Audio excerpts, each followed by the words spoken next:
Hello everyone, this is Chetan Singhal. Welcome to my channel Stat Shine, where knowledge shines to make you shine. In this video, we'll be learning measure of dispersion. So in my last video, we learned about different measures of central tendency. So if you have not seen that video, check out the link below as it is a prerequisite for this video. So let's start. Consider two data sets 3, 4, 5, 6, 7 and 1, 3, 5, 7, 9. So if we see these two data sets, both have mean equals 5 and median also is 5. Median, the mid value.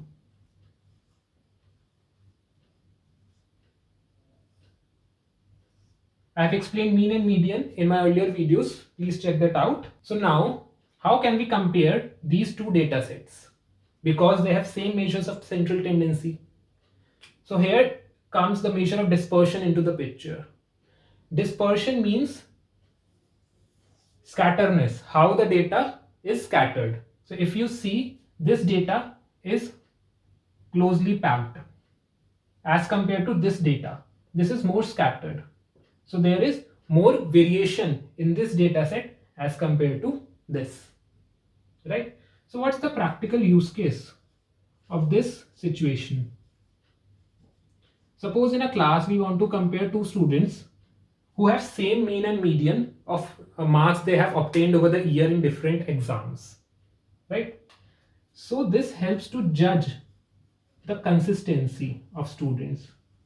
So now the student who have scored marks which is tightly packed or which are close to each other, that is more consistent as compared to the student who have scored more scattered marks, who has done well on some exams, bad on some exams, but on an average the performance of both the students are same. But this student is more consistent as compared to this student. So in cricket also, if we want to compare two batsmen having same measures of central tendency, mean and median, right?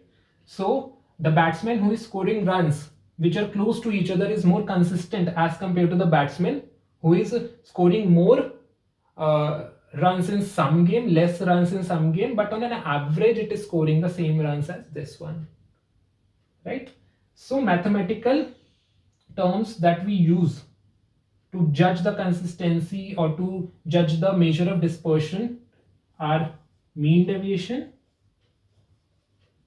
and variance or standard deviation. So the mathematical formula is that we sum the deviations. What is the deviation? X bar is the mean and xi are the data points. So we subtract them, xi minus x bar, and take the absolute value. Absolute value means the modulus. If it's coming out to be negative, then we'll change the sign to positive, and then we divide it by total number of observations. This is the mean deviation. It's the same thing in variance, but to avoid the signs, we just square it. This is so these are the mathematical formulas for mean deviation and variance. These numbers quantify the measure of dispersion. So if we calculate the variance for two students with the same measures of central tendency, so more the variance,